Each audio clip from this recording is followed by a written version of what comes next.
Добре дојдовте во e-училница за учење на далечина. Јас сум Блашка Чугунска од Средно општинско училиште Јосиф Јосифовски од Гевгелија.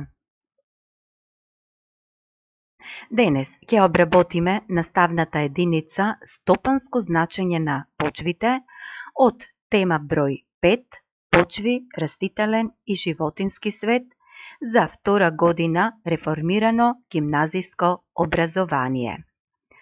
Цел на часот: учениците да го разберат значењето на почвите за животот на луѓето и да сватат дека почвата е природно богатство на секоја земја. Во оваа наставна единица стопанско значење на почвите ќе зборуваме за почвата како природно богатство и нејзиното значење за стопанството, за подобрување на плодноста на почвата, загадување и уништување на почвата и мерки за заштита на почвата од загадување. Зошто почвата е природно богатство? Да се потсетиме дека почва е површинскиот, мек, растресит слој на земјата, што на растенијата им обезбедува влага и храна. Почвата се смета за природно богатство на секоја земја, бидејќи овозможува развој на земјоделството, а со тоа е важна и за животот на човекот, бидејќи е извор на храна. На почвата се одгледуваат сите видови полјоделски култури, со што освен храна за населението, на тој начин се обезбедува и храна за добитокот, но и многу суровини за индустријата. Од полјоделски култури на нашите почви одгледуваме житни култури, индустријски култури, градинарски култури, фуражни култури, овошје и винова лоза. Еве некои од полјоделските култури што се одгледуваат во нашата земја на нашите почви. Пченица и ориз се од група житни култури. Тутун, сончоглед се од група индустријски култури. Домати, пиперки од група градинарски култури. Луцерка и детелина се фуражни култури и тие се наменети исклучиво за добитокот. Од овошје имаме разновидно овошје во нашата земја, како јаболко, сливи, цреши, а секако одгледуваме и винова лоза. Значењето на почвите за развој на сточарството и шумарството. Освен за полјоделски култури, кои што ги набројавме претходно, почвите овозможуваат и вирење на природна вегетација. Тоа се ливади, пасишта и шуми. Ливадите и пасиштата се природна храна на добитокот, посебно се високопланинските пасишта кои овозможуваат развој на сточарството, а со тоа повторно се обезбедува храна за населението. Шумите се природна вегетација кои не би можеле да виреат без постоење на почвите.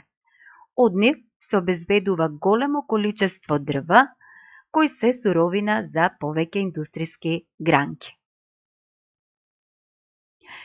Како може да се подобри плодноста на почвата?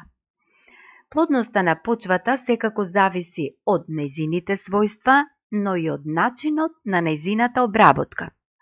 Човекот со своите активности може да ја подобри плодноста на почвата, но може и да ја намали.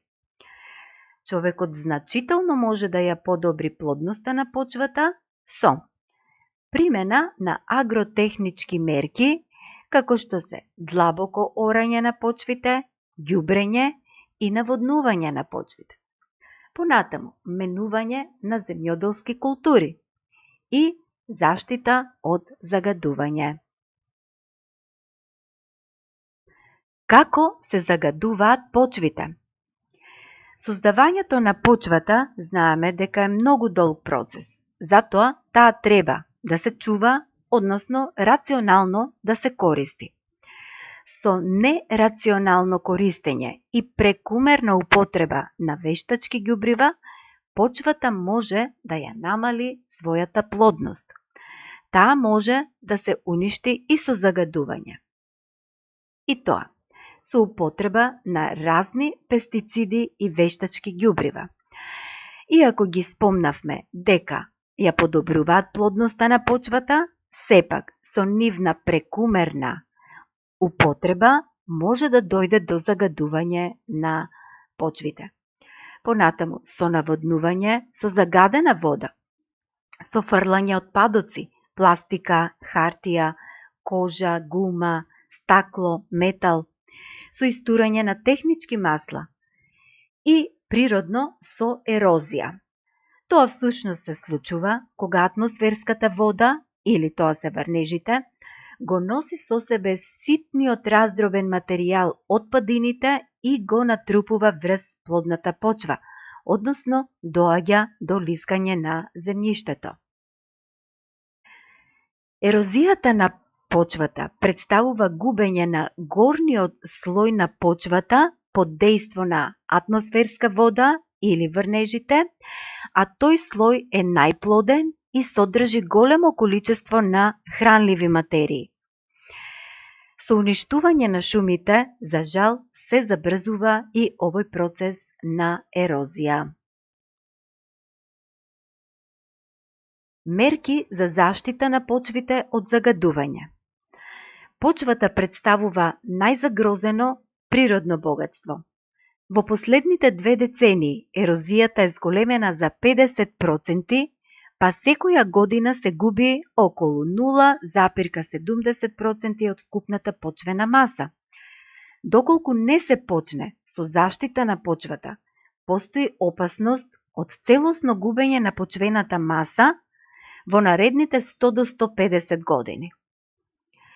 За да се заштити почвата, треба да се преземат мерки за заштита. Како? Треба да се ограничи користењето на хемиски препарати, да се наводнува со квалитетна вода, рушење на дивоградби, забрана за градење без усогласени урбанистички планирања и секако пошумување на сите оголени терени за да се спречи ерозијата.